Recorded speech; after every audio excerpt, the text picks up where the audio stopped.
भगवान की जय। भक्तों, रामचरितमानस में शूर्पणखा का प्रसंग आया है। तो शूर्पणखा के प्रसंग में इस लक्ष्मण के और शूर्पणखा के बारे में लिखा गया है कि शूर्पणखा रावण के बहिनी और दुष्ट हृदय दारुण दुख अहिनी, इसको सांपिन बताया गया है। और लक्ष्मण ये श्वेता अवतार हैं, सब लोग जानते हैं। एक समय की बात है, एक राजा थे, नाम उनका नहीं बताएंगे हम। एक राजा थे लेकिन बड़े धार्मिक थे, और धार्मिक के साथ साथ में बड़े विचारवान थे। और शेष जी की पत्नी,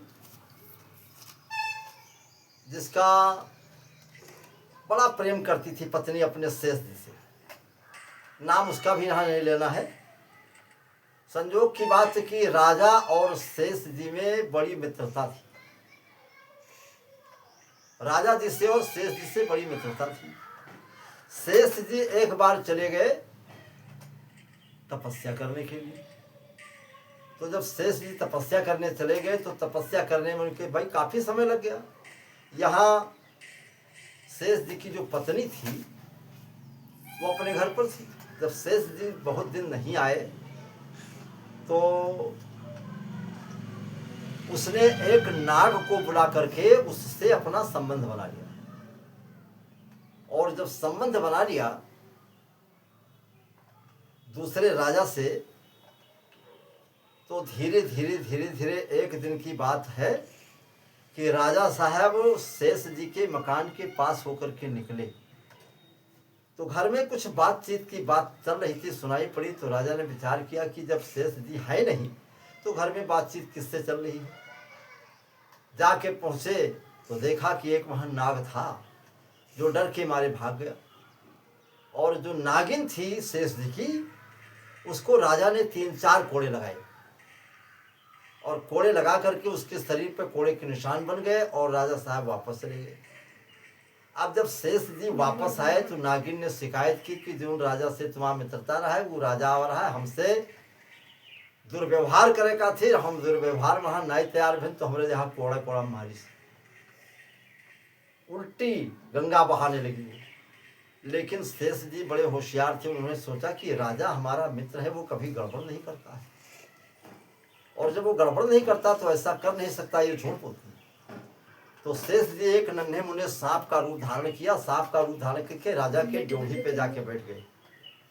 और राजा के ड्योढ़ी पर जब जाकर बैठ गए तो राजा ने देखा और तुरंत ही पहरेदार को बुलाया, चौकीदार को बुला, कहा सांप को हटा दो। सांप को दूर ले जाकर फेंक दिया। और जब दूर फेंक दिया तो अब शेष जी थे, तो शेष मन में सोचा कि राजा अगर पापी होता, दुरात्मा होता तो मार डालता।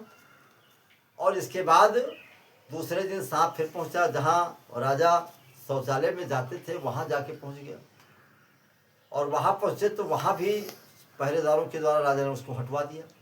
3-4 बार मुलाकात हुई और सिपाहियों ने कहा महाराज इसे मार देना चाहिए। राजा ने कहा सब में जीवात्मा होता है, सब में भगवान रहते हैं, इसे मत मारो, मारने से कोई लाभ नहीं, इसको भगा दो। भगा दिया। तो शेष जी को ये पुष्ट हो गया कि यह राजा धार्मिक है, ऐसा गलत काम ये नहीं कर सकता है।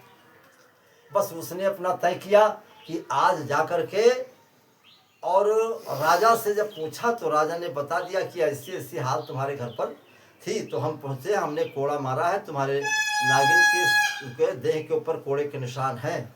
और शेषनाग ने देखा भी था। उसी जगह प्रतिज्ञा कर लिया कि चलो आज चल करके नागिन के नाक और कान दोनों हम काट लेंगे। नाक कान काट कर यहाँ तक संसार में छोड़ दिया, ताकि दुनिया के लोग देखें कि पराई स्त्री के साथ, पराये पुरुष के साथ संबंध करने से कौन सी सजा मिली।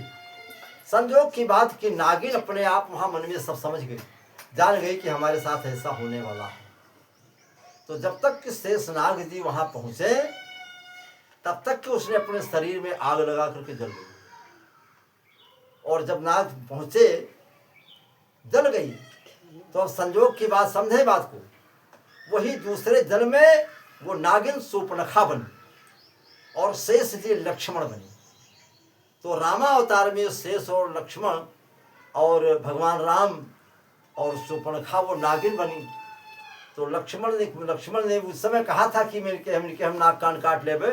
तो जब रामावतार महायु मौका मिला तो भगवान राम का आदेश पाते ही महाराज लक्ष्मण जी पहुंचे और शूर्पणखा के नाक कान काट कहाँ विदा कहें। और यहीं से रामचरितमानस के युद्ध की बात शुरू होती है।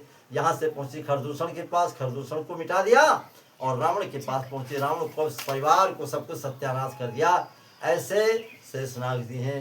और भगवान के भजन में जब लगो तो कल्याण हो जा। बोलो सियावर रामचंद्र की जय, बोलो वृंदावन बिहारी लाल की जय।